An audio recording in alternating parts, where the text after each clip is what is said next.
Well, ladies and gentlemen, WandaVision episode 7 finally did it. It broke my brain. I have no idea what's going on, but I'm going to do my best to try to explain all of the straws I am now grasping at after that pure insanity. Spoiler warning, here we go.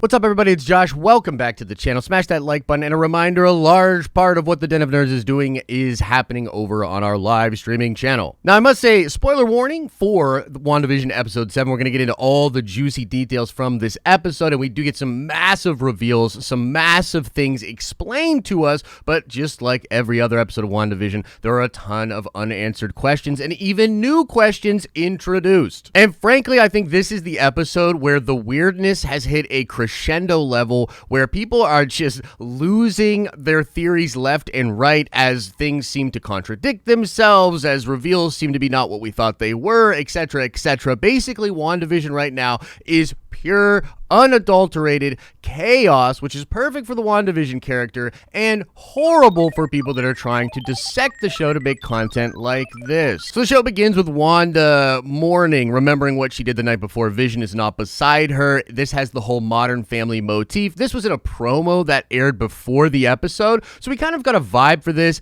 The kids want their mom to come downstairs because things are going crazy. Their games are changing. She just wants to be left alone, and she's coping with all of the craziness that had happened the day before. Now, when Wanda finally makes her way downstairs, it's very bizarre, the things that start happening.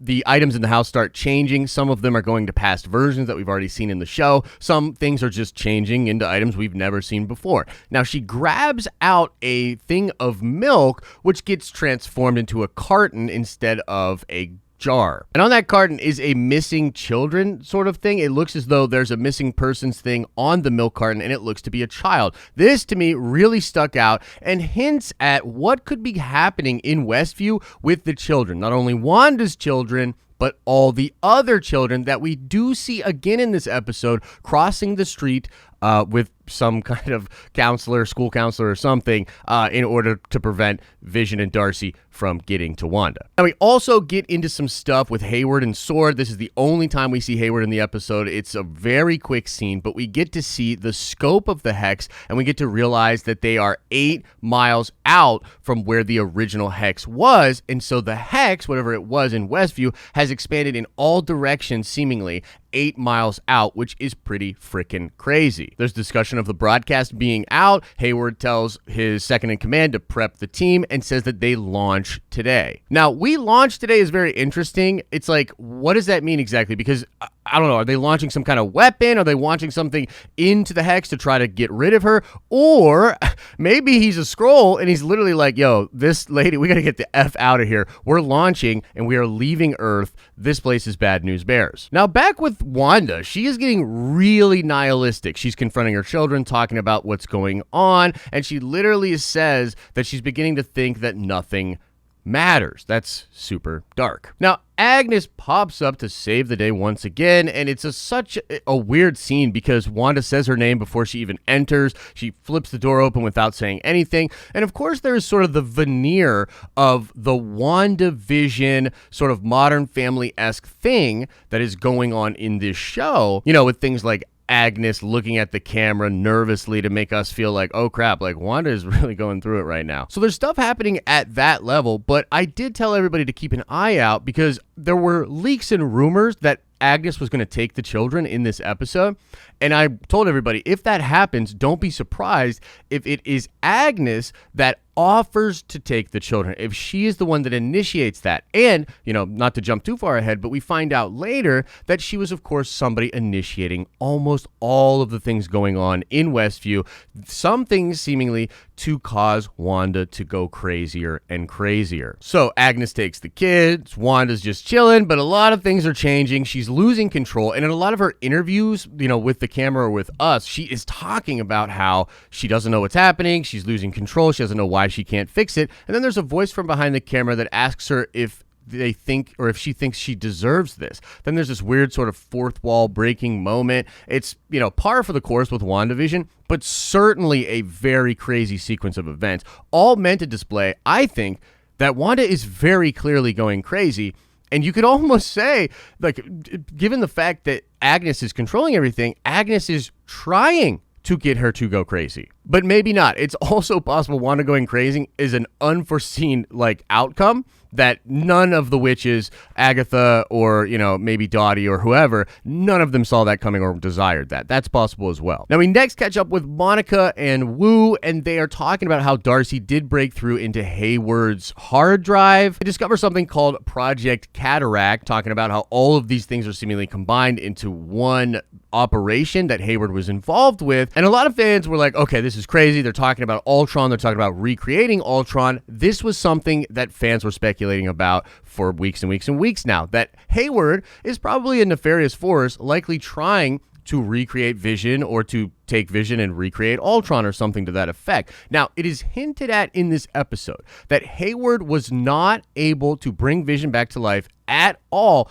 until Wanda arrived. And due to some leaked storyboards that we have seen in the past, some people believe that they will reveal that Wanda was invited to the sword facility by Hayward, not fully broke in. That the story that Hayward has is quite possibly not true at all. We next meet the insane, crazy reveal who is the aerospace engineer, and it is complete unknown character Goodver. Yeah, but no, seriously, like, I'm really hoping that's not the actual reveal. If that is the actual reveal, then it's likely Scroll Girl that's masquerading as this good character or good near character or whatever. Sort of a letdown. I expected them to like roll up on literally like Reed Richards or something. It's like I spent all week trying to talk myself out of all the crazy possibilities and all the rumors everybody's talking about. But then right before the episode, I'm like, yo, what if we did see Patrick Stewart? Like, yo, what if we did see all this craziness? Wasn't Patrick Stewart, wasn't Magneto, wasn't Blue Marvel, wasn't Reed Richards, wasn't anybody crazy. There's no crazy reveals per se in this episode other than Agnes, being revealed to be Agatha Harkness. But there's the whole sequence of Monica entering into the Hex. I thought this sequence was fantastic, but particularly the moments when she's forcing her way through the Hex herself, and I think getting either the photon or spectrum powers. I think a lot of people are leaning towards spectrum now. But yeah, that sequence was fantastic. There's a lot of cool stuff in there. If you put the closed captioning on, her mother is talking about going on some mission or setting up some mission in space. And a young Monica is talking about going up to meet her mom halfway or something, like insinuating that whatever this base is, it is very far away. That could be the sword base that Nick Fury is currently on, which would also be the base, maybe, that Hayward grounded Monica from as to not allow her to go see what was actually going on the sword base out in space that her mother built. Regardless, the Monica stuff is great. I love this character, and I'm not trying to be a huge butthole here, but man, did they do a much better job of making fans fall in love with this character than they did with Captain Marvel. Now, I know some people are out there saying, like, dude, they don't want people to love Captain Marvel. That's the whole point. Maybe that's true, but people really don't like Captain Marvel. And I think Monica is going to end up being a fan favorite. She's a fantastic character. It's awesome. Okay, so back in Wanda's house, man, she's going absolutely crazy, bananas. And there is another one of these commercials that talks about Nexus. It talks about sort of like an antidepressant about, tying you to your reality. Pretty crazy stuff. And as a lot of fans have pointed out, the thing about a Nexus being mentioned is the fact that Nexus beings play a massive role in comics, and in the comic books, Scarlet Witch is a Nexus being. Now, on another pretty speculative kind of tangent here, I have always found it curious that Wanda's powers look similar to those of the Reality Stone. Now, here's the thing. Wanda had no interaction with the Reality Stone as far as we know it. She had an interaction with the Mind Stone, and yet her powers have always looked like the ether or the aether, which was the Power Stone from, Thor, and then again, we see it in Infinity War and Endgame. The point is, if Wanda is a Nexus being, and they are actually going to do that and set that up in the MCU, it could set up why the TVA is possibly tied in or involved in WandaVision. It could explain her connections to the stone and how she's maybe able to manifest reality warping powers that come from something like the Reality Stone, it's very possible that Wanda is like a walking Infinity Stones of sorts, and that when she snaps, if she fully snaps, this could break reality in ways that maybe we didn't even consider before. This Nexus idea is really interesting. Now, before we get into the big finale stuff that happened between Wanda and Agnes, I did want to mention that there's a very interesting dialogue between Vision and Darcy. Vision is essentially getting context for his past couple of lives that he has no memory of currently. He's finding out that he died, that Wanda was forced to kill him, and then somebody went back in time and killed him in front of her, and that Wanda is dealing with a lot of crazy stuff. And Vision has this really interesting dialogue that he says, where he says, my AI dates back to a program called Jarvis, or my mind comes from a program called Jarvis. But my corporeal form, or my body, was manifested by Ultron to try to take over the world. And then he asks, what am I now? And he's sort of talking about how he is part super weapon that is capable of doing insane and crazy things, but he also comes from this like pure AI that is generally considered to be a good-hearted being, if you could call Jarvis a being. And so there's all these meta-contextual ideas going on there, but I also think it's important that they circle back to this Ultron idea, the idea that the body of Vision is literally a weapon that was created by Ultron. One of the most powerful weapons on the planet is technically the body of Vision, likely what Hayward is after. And I think that scene is meant to, again, put emphasis on that point. And that scene ends with Darcy explaining that the love that Vision and Wanda have is real, no matter what all of the other things are, meaning everything else in here might be fake, but the love you guys have is real. It's really cool. And then Vision dips out to go meet his wife. Now, in what is considered to be, I guess, the final sequence of the show, Monica, with her new powers, confronts Wanda. This was crazy. I did not see this coming. I love when shows do this. Very bold writing. She comes right in there. They have a confrontation. Wanda takes her out of the house, but you can see that Monica's new powers are not just going to allow Wanda to just completely overpower her anymore. There is a very important thing that gets brought up in this conversation. It all has to do with mourning and the connection that Monica has to Wanda. We find out earlier in the show that, of course, Monica was snapped away. She was one of the people that were snapped away. So was Wanda. We find out that after coming back, after being blipped back, Monica has no memory of the past 5 years and feels as though she was just in the room with her mother, who had just supposedly beat cancer. And she comes to find out that her mother is now dead. And that's a devastating emotional and mental thing to go through. That character is going through trauma for an event that happened years ago in the timeline for normal people, but in the mind of Monica, it happened mere weeks ago. And that is the exact same thing that Wanda is going through.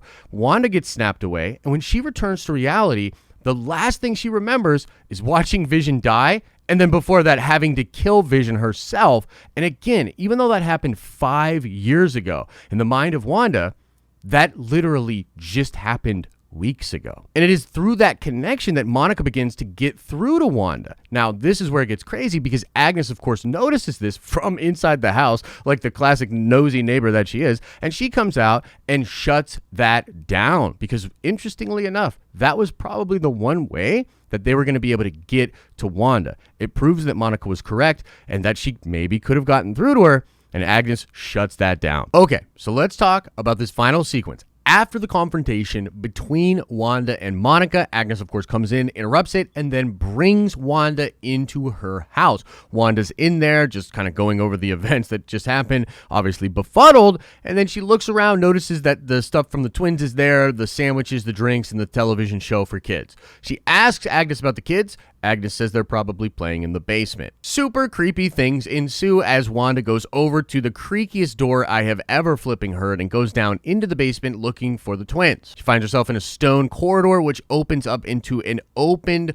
sort of dome-shaped cathedral-like room or ruin. She sees a book and is drawn to the image of the book, goes over to it, and this book is a super big deal for Marvel fans. We don't know exactly what this is, but the thing about this book is that it might well be one of the most powerful and ancient relics in the Marvel universe, and that would be a book called The Darkhold. Now, I'm going to speak from the wiki here, and it says right here, The Darkhold, also known as the Book of Sins or the Book of Spells, is an ancient book of spells and unspeakable power. The book is made of dark matter from the Hell dimension. But that, ladies and gentlemen, is sort of a synopsis from the Agents of S.H.I.E.L.D. canon, because the Darkhold played a significant role in the Agents of S.H.I.E.L.D. show surrounding the Robbie Reyes character and the Ghost Rider events. Now, does that mean they're going to bring in Ghost Rider to WandaVision? I freaking hope so. Come on, put Nick Cage in there. That would be legit. But probably not. I mean, that's not the big deal. The big deal is that this book,